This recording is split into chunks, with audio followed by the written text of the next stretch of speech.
Good morning प्यारे विद्यार्थियों, Hindi online क्लासों में आपका स्वागत है। हम पढ़ेंगे आज ये पैराग्राफ सूरदास जी का। इससे पहले आपको मैं एक याद दिला दूँ, कल आपका संवाद सेतु का टेस्ट है, वही शाम को 5-6 बजे, 6 बजे के 7 बजे, कल फिक्स 7 बजे मैं आपको प्रश्न पत्र डालूँगा। उसमें 5 प्रश्न हैं छोटे छोटे, उन 5 प्रश्नों का आपको जवाब देना होगा, ठीक है। तो लघुतरात्मक प्रश्न होंगे, 5 प्रश्नों का जवाब देना होगा आपको। तो इसके लिए आप उसको तैयार करें, तैयारी रखें, ठीक है साहब। अब ये है, अखियाँ हरि दर्शन की भूखी, कैसे रहे रूप रसराची।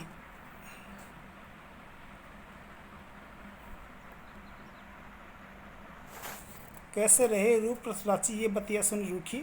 अवधि गणत इकटक मग जोवत, तब एती ने झूकी। अब इन जोग संदेशनी उदो, अति अकुलानी दुखी। बारक व मफूर फेरी दिखाओ, दूही पय पिवत पतुखी। सूर सिखत हरि हटि नाव चलायो, ये सरता है सूखी। इसका अर्थ देखिए पहले तो। अखियाँ यानी आँखें, हरि दर्शन यानी भगवान श्री कृष्ण के दर्शन की, भूखी यानी भूखी। अनुप्रास अलंकार है। कैसे रहे रूप रस राची, रूप सौंदर्य रस आनंद में राची डूबी हुई। तो भगवान श्री कृष्ण के रूप सौंदर्य में डूबी हुई। ध्यान देना, इसका क्या अर्थ है। रूप रस और राची, रूप यानी सौंदर्य, रस यानी आनंद में, सौंदर्य के आनंद में राची यानी रची हुई, डूबी हुई। इसका अर्थ क्या हो गया, कृष्ण के रूप सौंदर्य में डूबी हुई। ये बतिया बातें सुन करके रूखी यानी रुखाइया ना, रूखना। अवधि समय सीमा, गणत गिनते हुए, इकटक बिना पलक झपकाए। मग रास्ता, जोवत जोना या देखना। तब एती इतनी नहीं झुकी झुंझलाई। अब इन इस जोग संदेश रूपक अलंकार, योग संदेश को उधो अति ज़्यादा, अकुलानी व्याकुल, दुखी क्या हुआ, दुखी। अब कह रही है बारक का मतलब एक बार, इसको 2 टुकड़े में करके बांटेंगे। बार क यानी एक, तो बारक यानी एक बार। वह मुख चेहरा फेरी दोबारा, दिखाओ दूही दूध निकालना, दूही का मतलब होता है दूध निकालना। पय यानी दूध, दूही यानी दूहना निकालना, पय यानी दूध। पिवत यानी पीना। पतुखी यानी पत्ते से बना हुआ दोना, पत्ते से बना हुआ दोना। सूरदास जी सिखत यानी रेत, हट यानी जबरदस्ती, नाव चलायो चलाना, ये सरिता यानी नदी, सूखी यानी सूखी। अब गोपियाँ उद्धव से कहती है कि हे उद्धव जी, हम भगवान श्री कृष्ण के आगमन के इंतज़ार में दिन रात बिता रही थी, और हमें लग रहा था कि वो कृष्ण आएंगे तब हमारी मन की मुराद पूरी हो जाएगी। लेकिन आपने हमें ये कह करके कि वो तो नहीं आएंगे, योग संदेश आप अपनाओ, ये बात सुन करके हमें बड़ा दुख हुआ। और गोपियाँ व्याकुल हो जाती है, हतोत्साहित हो जाती हैं, और बहुत दुखी होकर के अपना दुख इस प्रकार से बयां कहती हैं कि अखियाँ हरि दर्शन की भूखी, हे उद्धव हमारी आंखें तो भगवान श्री कृष्ण के दर्शन की भूखी है। आपको एक वृतांत बताऊं कि राधा जी सबसे ज़्यादा प्रेम करती थी जो है कृष्ण से, तो उनकी आंखें कृष्ण का इंतज़ार करते करते सूज करके मोटी हो गई थी। तब सूरदास जी ने लिखा था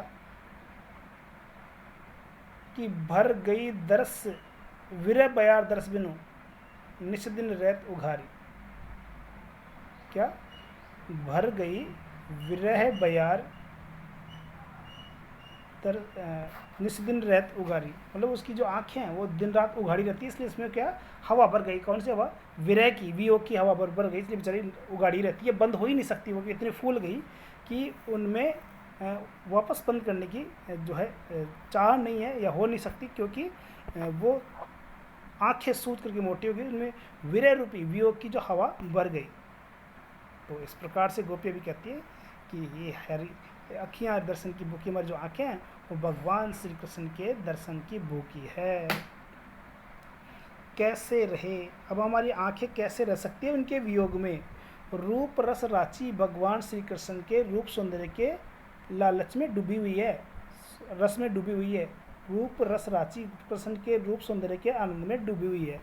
कैसे रहे, हमारी आंखें उनके बिना कैसे रह सकती है जो रूप रस राची, जो भगवान श्री कृष्ण के सौंदर्य के आनंद में डूबी हुई है। ये बत्तियाँ सुनी रूखी, और ये बातें सुन करके आपकी सुन करके रूखी रूखी हो गई हमारी आंखें। तो जो आंखें भगवान श्री कृष्ण के रूप सौंदर्य के आनंद में डूबी हुई थी, लेकिन आपने कहा कि वो तो नहीं आएंगे और योग संदेश हमें दिया, या आपकी बातें सुन करके हमारी आंखें तो बहुत रूखी हो गई। अवधि गणत, हम तो अवधि गिन रहे थे, एकटक मगजवत, और एकटक बिना पलक जब कहे रास्ता देख रहे थे। हम तो अवधि गिन रहे थे, समय सीमा गिन रहे थे जो हमें देखे गए थे कि इतने दिन तो बीत गए, इतने दिन बीत गए, इतने दिन बाद में फिर आएंगे वो। तो हम तो जो है समय सीमा गिन रहे थे, अवधि गणत अवधि गिन रहे थे। एक टक मगजोत, और एक टक लगातार उस रास्ते को देख रहे थे जिस रास्ते से कृष्ण के आने की आस थी।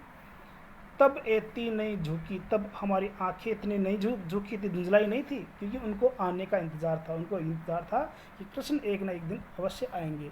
इंतज़ार तो था, आने की संभावना तो थी, पर आपने तो संभावना ही खत्म कर दी कि वो तो नहीं आएंगे। आप तो योग संदेश अपना लोग कृष्ण को भूल जाओ। तो जब हमारी आंखें भगवान श्री कृष्ण को के इंतज़ार में एकटक थी, बिना पलक झपकाए हम लगातार उसको देख रहे थे, अवधि ग्रंथ हम समय बिता रहे थे, अवधि गिन रहे थे, समय सीमा गिन रहे थे, एकटक मगजोवत, और लगातार बिना पलक झपकाए मगजोवत रास्ता देख रहे थे। तब एती नहीं झुकी, तब हमारी आंखें इतनी झुकी नहीं, झुंझलाई नहीं थी जितनी आपकी बातें सुनकर हो गई।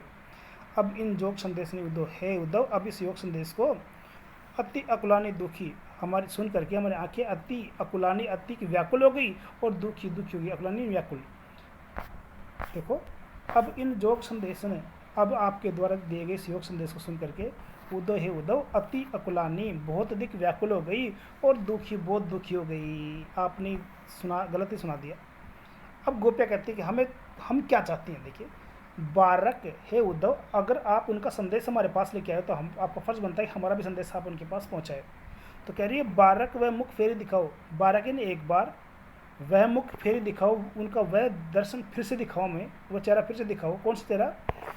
दूही पय पिवत पथुखी, जिसमें वो गाय का दूध दुह करके पिवत पीते थे, पत्तों की पत्तों के दोनों में, पत्ते से बने हुए दोने में गाय का दूध निकाल करके पिया करते थे। वो चेहरा हमें वापस चाहिए, वो दिखा दो, क्योंकि वो उनका जो है प्रेम रस का पराकाष्ठा थी। वो जब गोपियों के साथ गाय चराने जाते, वहाँ जब भूख लगती तो एक दोना बनाते पत्तों का, उस दोने में गाय का दूध निकालते और दूध निकाल करके पिया करते थे उनके साथ बैठ करके। वो आनंद जो है वो कहीं नहीं है, दुर्लभ है। वो चेहरा हमें वापस देखना है, वो वृतांत में वापस देखना है। गोपिया कहती है बारक व मुख फेर दिखाओ, हमें वो चेहरा, वो वृतांत वापस दिखाओ। बारक व मुख फेर दिखाओ हे उद्धव, में तो वो मुख एक बार फिर से दिखाओ, वो दर्शन हमें कृष्ण के फिर से कराओ। कौन सा? दूही निकालते, दूध निकाल करके, पय दूध, पय दूही नहीं, दूध निकाल करके, पीवत यानी पीते थे, पस्तुखी पत्ते से बने हुए दोने में पीते थे। सूर सिकत हट नाव चलाओ, सूरदास जी कहते हैं कि गोपियाँ कहती हैं सिकत, आप तो जबरदस्ती हट करके नाव चलाओ, सूखी नदी में नाव चलाना चाहते हो। सिकत है सूखी नदी में नाव चलाना चाहते हो। ये सरिता है सूखी, ये जो हमारी जो सरिता है, हमारा जीवन जो है वो तो सूखा हो गया, उसमें आप जबरदस्ती योग साधना की नाव चलाना चाहते हो, जो सूखी नदी में नाव नहीं चल सकती। जिस प्रकार से सूखी नदी में नाव नहीं चल सकती, उसी प्रकार से हमारे जीवन जो है वो इस योग साधना के लिए बिल्कुल सूखा है। हमारा जीवन सूखा है, उसमें योग साधना रूपी जो नाव है बिल्कुल भी नहीं चल सकती, इसलिए वो कहती है। तो मित्रों, इसको करना, आपको तैयार करना है, और साथ ही इससे संबंधित प्रश्न आपको तैयार करने ही है उसमें से। और ये नेक्सा गाड़ी है, आप खरीदना, उसका ऐड आ रहा है बीच बीच में। चलो ठीक है। अब कल आपको क्या करना है? टेस्ट देना है। कल 20 तारीख के लिए मैंने क्या रखा था, शाम को 7 बजे मैं आपके पास पेपर डाल दूंगा फिक्स, और 7:30 बजे आपको वापस मेरे पास भेजना है, ठीक है।